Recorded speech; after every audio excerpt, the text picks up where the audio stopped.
Este encuentro promete ser un choque de titanes, una exhibición de destreza y estrategia. En este video recopilamos las reacciones más relevantes de algunos peleadores. Les invitamos a suscribirse a nuestro canal y activar las notificaciones para no perderse ningún detalle. Dejen sus comentarios y compartan sus propias predicciones sobre quién se alzará con la victoria en el UFC 302.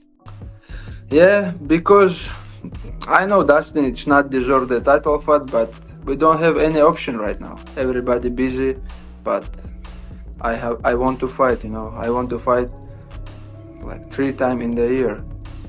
That's why I just have to call someone, and Poirier is free now, and he showed like excellent performance and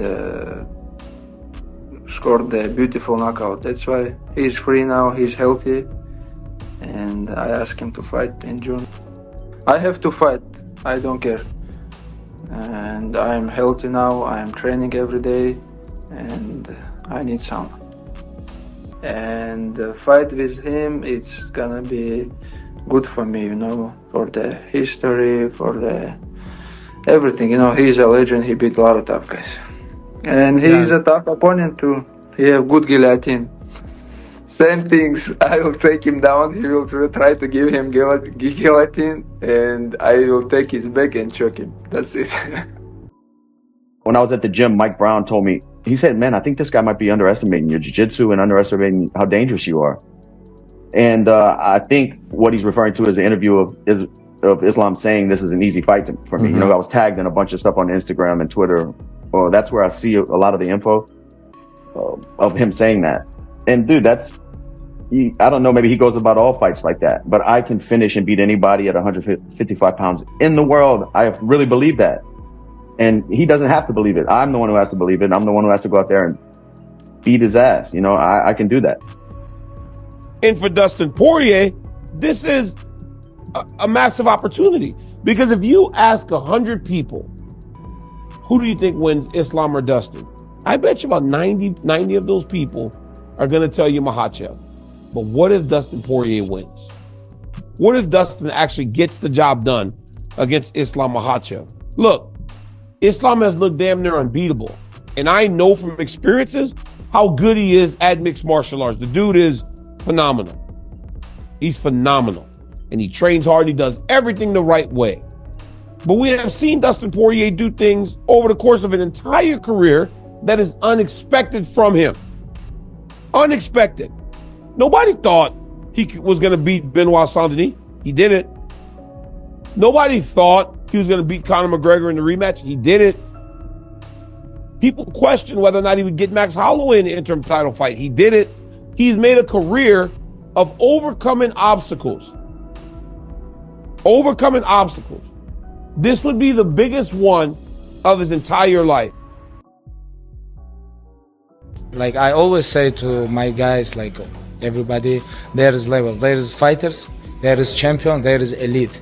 And I think Islam is elite. I see how Islam go with a lot of ADCC level guys. Even with ADCC champions, they tap when they grapple with Islam. I see 88 kilo, 99 kilo, 77 kilo. I don't want to say name, but they tap ADCC world champion, you know. How does Dustin do against Islam? It's very hard because Islam, I believe, is a better striker than Khabib. And he's just as good at the grappling exchange too, and he's not going to play this game and have sloppy stand-up. So I'm kind of curious what was going to happen to Dustin next. He is older. He's not a spring chicken, so I'm sure his window is slowly closing, as all athletes' windows are slowly closing when they reach that age, that prime age of mid-30s. Islam is no joke. Islam is probably the best fighter. Obviously, he's the best fighter in the lightweight division because he's a champion. But that is not an easy fight. Like, if I was Dustin, I would spend a lot of time working on my wrestling jiu-jitsu if I was going to fight Islam. He's not going to lose his hands. Like, Dustin's always going to be able to have his hands be quick and nice and light. That's what I would focus on. But now, the moment of truth, who is it that I would give the edge to? Man, Dustin Poirier, he's loved by the people. I'm a fan. He's got crazy power. Does he belong in the UFC Hall of Fame induction? 100%. But you cannot count out the guy who's only lost one time. The guy who has a freaking amazing team, and a guy who really dedicates his life to the sport of mixed martial arts. And his name is Islam Makhachev. I'm going for Islam Makhachev. But now I mean, Islam, I feel like Islam wants to avoid us, and he feels like I'm gonna win, and for him it's better to fight Poirier than me, you know, because I am a more dangerous for him because I know wrestling, and I mean, maybe he can make more money with Dustin. Probably because of that, he's interesting. I mean, Islam, I feel like Islam wants to avoid us, and he feels like I'm gonna win, and for him it's better to fight Poirier than me, you know, because I am a more dangerous for him because I know wrestling, and I mean, maybe he can make more money with Dustin. Probably because of that, he's interesting. What's the gentleman fighting Oliveira? I know him very well in my name, but his name is very hard for me to say. Zakarian? Stud. Zakarian is a stud. And he proved that against Bobby, but if he can get the jump on Oliveira, I really feel as though he's the one that's going to draw into Islam.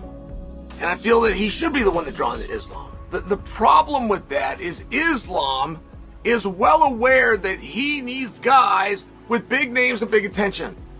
He says about Dustin Poirier that Dustin does not deserve it, but who else is there? So he's talking about like, hey, there's not a lot of options. He's the biggest name. Bring him on.